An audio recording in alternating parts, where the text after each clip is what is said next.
Good morning, everyone. This morning, Buffalo Fire responded to a fire call at 207 Dartmouth Avenue. It was a 1.5-story residence occupied. The call went out at 7:22 this morning. First crews arrived at under 3 minutes at approximately 7:23, and a second alarm was sounded shortly thereafter. Upon arrivals, firefighters encountered heavy smoke and fire conditions, with fire extending to the second floor.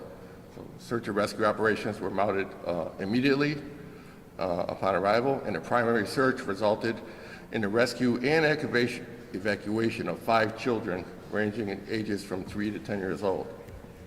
All 5 were found to be in cardiac arrest, and life-saving measures were performed at the scene and en route to area hospitals by Buffalo firefighters and AMR personnel. In total, 6 individuals were transported to area hospitals. 2 went to Sisters, 2 went to ECMC. An infant went to Children's Hospital, and a grandmother was transported to ECMC. The current conditions of the 7 victims transported, 3 unfortunately were pronounced dead at area hospitals. 2 are currently in ECU at Children's Hospital. The infant is in stable condition at Children's Hospital, and the grandmother is at the ECMC Intensive Care Burn Unit at Erie County Medical Center, suffering burns to her back and side and smoke inhalation, and she's currently intubated. That's all I have for now. What are your questions? Are there 5 kids or 6 kids? 6, including the infant. 5 children ranging in age from 3 to 10, and an infant 7 months old, I believe.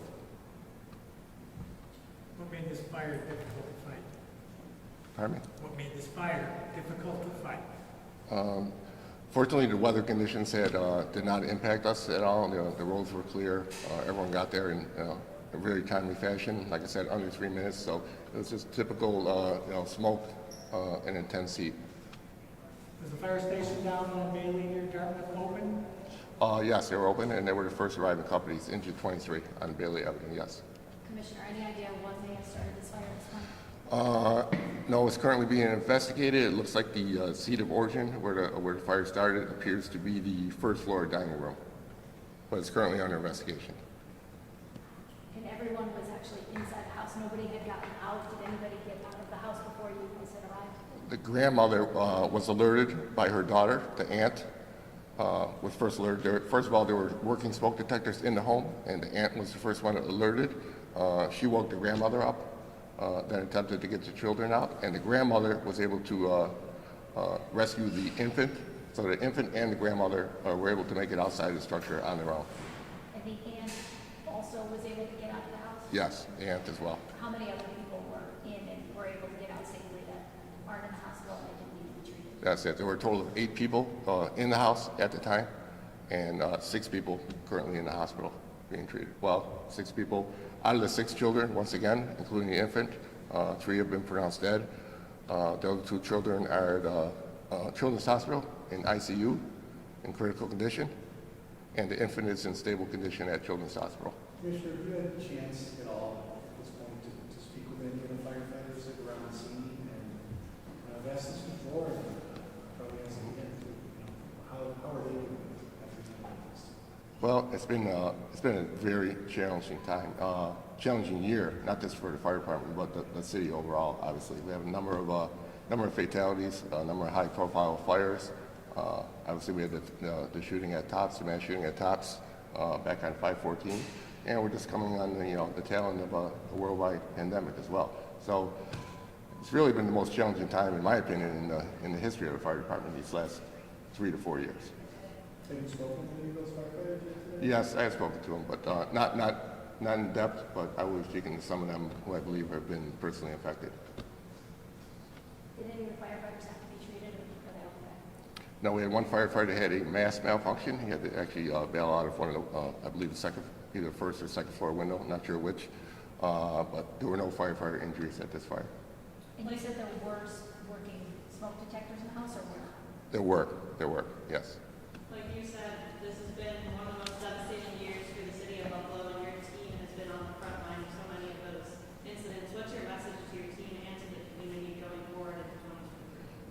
Well, message to the community is we have, some amazing firefighters, the best firefighters, that could be found anywhere in the country. That includes our senior leadership and as well as my command team. Part of them are here with me today. So they continue to serve. They can continue to put one foot in front of the other, and nobody has shirked from their duties. And I'm extremely proud of them. Was the grandmother the primary guardian of these children? Yes, grandmother and grandfather. Grandfather wasn't home at the time. He was returning home from work, and he wasn't home at the time of the fire. So the grandmother and the grandfather were raising these 6 children.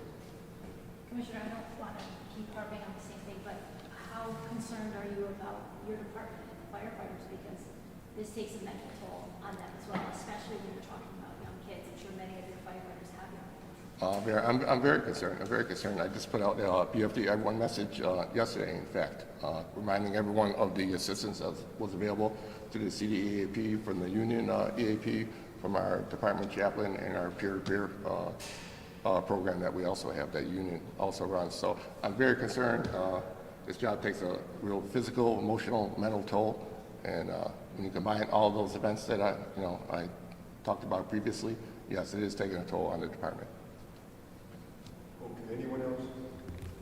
Any problem getting equipment down that small street? No, there was absolutely no access issues at all. Streets were totally clear. On the smoke detectors, Commissioner, 1, 2? There were multiple smoke detectors, and they were all functioning properly. Thanks, everyone. Any updates, we'll send out to the email. Okay, thank you, everybody. Appreciate Thank it. you.